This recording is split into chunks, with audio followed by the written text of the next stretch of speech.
Suuraan suuratu Qureesh je'amti. Isiin suuraa Makkaati. Aayaanni isii afuri. Lakkooysi isii 106. Isiin eega suuraa wattiinii buute. Bismillaahir Rahmaanir Rahiim. Jalqabni dubbi'ii maqaa Rabbii rahmata qabuuti.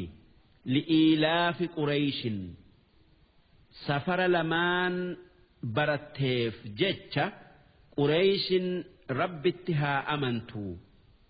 Akkana jechuun Rabbiin waa hedduun warra Makkaa qananiise yoo san hunda arguu baatan san keessa safara shammada lamaa kan isaan baratanii isaan jiraatan kan hoggaa shammadaaf yaa'an waa takka hin sodaanne waan namni hundi isaan kabajuuf isaan warra Makkaati jecha'aaf duuba Rabbii Makka uumee biyya nagayaa godhee ummata Arabaa hunda akka warra Makkaa kabajanii Qureeshin Makkaa nagayaan isaan keessa yaatee takkaa imaltuu baatee shammadatuu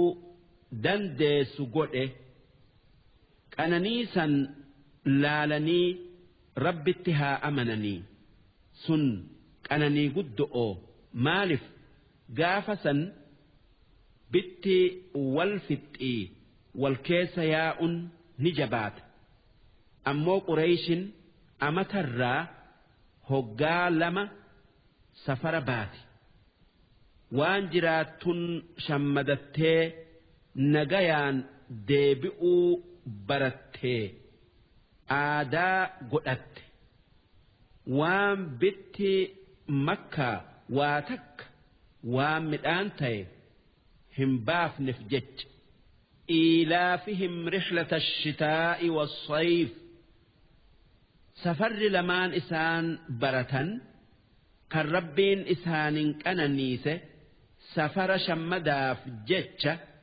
waytii qabbanaa yookaa gannaa Yaman dhaqanii midhaan shammadatan kan ammoo waytii oow'aa Shaam dhaqanii waan jiraataniin shammadatan kan dureessa fi hiyyeessi isaanilleen waan argatan keessatti walqixaa falyacbuduu rabba haadha albayt duuba warri Makkaa sun waan biraa gabbaruu dhiisanii rabbii Ka'baa uume haa ibaadanii haa gabbaranii tokkummaa isaa haa yaadanii alladhii ax'amahum min juu' rabbiin Ka'baa kan isaan isa ibaaduu haqa godhatu sun isa hoggaa abaar bu'ee beelayan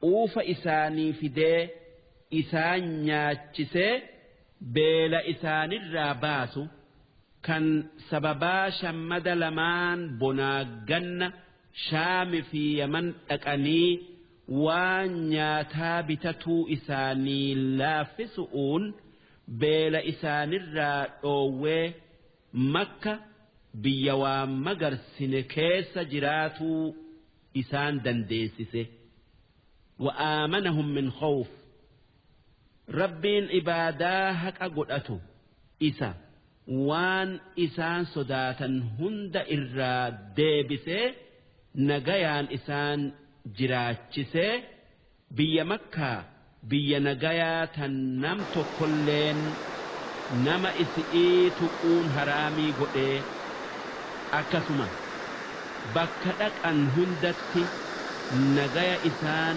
argachiisee nama Makkatti duulu'uu deemu isaanirraa cabsee habashaa Ka'baajii su'uu deemtu irraa deebisee kan namaatu nutti duulaa inuman sodaanne duuba kuffaarri Makkaa sanama yookaa taabota dhiisee rabbii akkatti isaan qananiise haa ibaaduu akkasuma ummanni rabbiin biyya gaari'iin isaan qananiise hundi amanee galata isaa galchuun tokkummaa isaa yaadun waajib dirqama.